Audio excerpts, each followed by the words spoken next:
9 दिन से हम सब मैया के पूजा में लागल छलहुँ। कतेक आनंदक समय छले। रोज आरती होइ छल, सब पूजा करै छल। मुदा आई दशमी छे।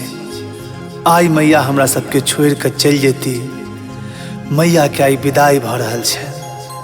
वह मंदिर, वह दुर्गा स्थान के प्रांगण काल्हि से सुन्न भ जाए। जे सब पूजा में आयल छला ओ परदेसिया सब सेहो आब हमरा सबके छोड़ के चल जेता।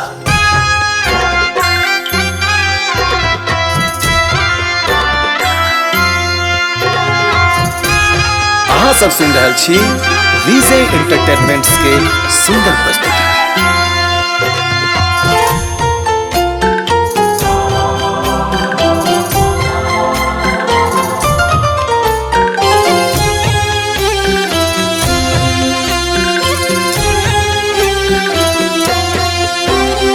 कतेक जतन सो केलहुँ दुर्गा पूजा। आए छन माँ के विदाई है। दुर्गा मंदिर अब सुन भजेते। सोच सोच सबके कनाई है। कतेक जतन सो केलहुँ दुर्गा पूजा।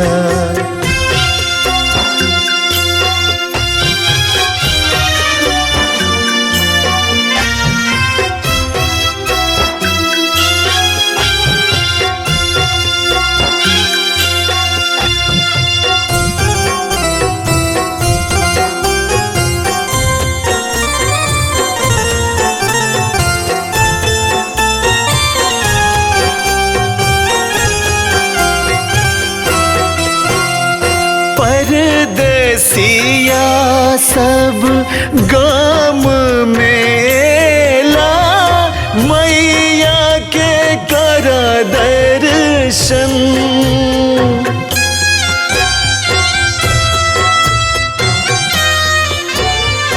मेला उजर गेले, सब कियो चल गेले। ककरो ने लागे अब मन। अब तब परदेसियों सब दिल्ली बम्बई चल जेते। मैया के संग चल जेते परदेसिया। मैया के संग चल जेते परदेसिया। सब हक नैना नोराई गे। कतेक जतन सो केलहुँ दुर्गा पूजा।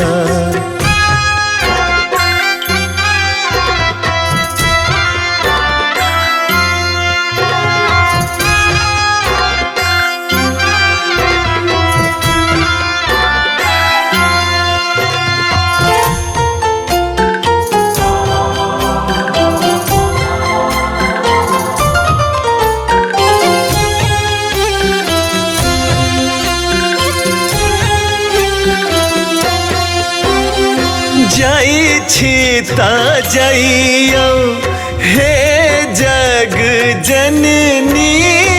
रखबै माँ सबके ध्यान।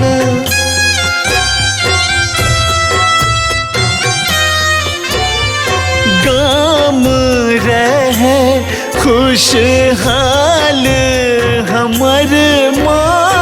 सबके रहे माँ मिलान में। हे माँ आशीर्वाद बनेने रहबे। फाटैया छाती माँ जाइत तोरा देखे का। फाटैया छाती माँ जाइत तोरा देख का। बेदा को ना करियो तोरा आई गे।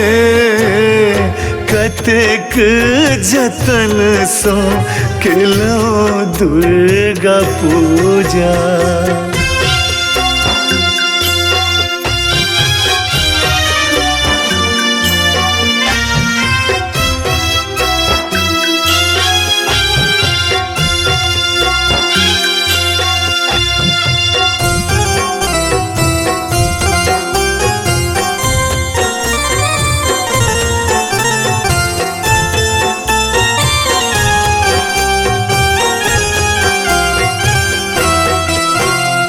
भोरे भोरे उठै छलिए फूल लोढ़ी लोढ़ी का माला तोरे ले बनलिए।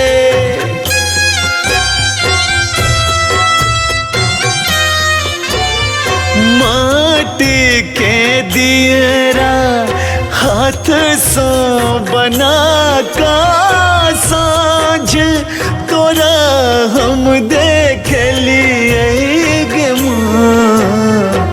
अब तू जा रहल छै माँ छोड़ कर, आब ककरा कहबै माँ दुखक कहानी। अब ककरा कहबै माँ दुखक कहानी। तू अब बनले पराई है, कतेक जतन सो केलो दुर्गा पूजा। आई छन माँ के विदाई है, दुर्गा मंदिर अब सुन भजेते। सोच सोच सबके कनाई है, कतेक जतन सो केलो दुर्गा पूजा। बाय कुमार संजय। सब्सक्राइब करू विजय एंटरटेनमेंट चैनल के आ घंटी के निशान के जरूर दबाओ हमरा सबक वीडियो सबसे पहले देखबाक।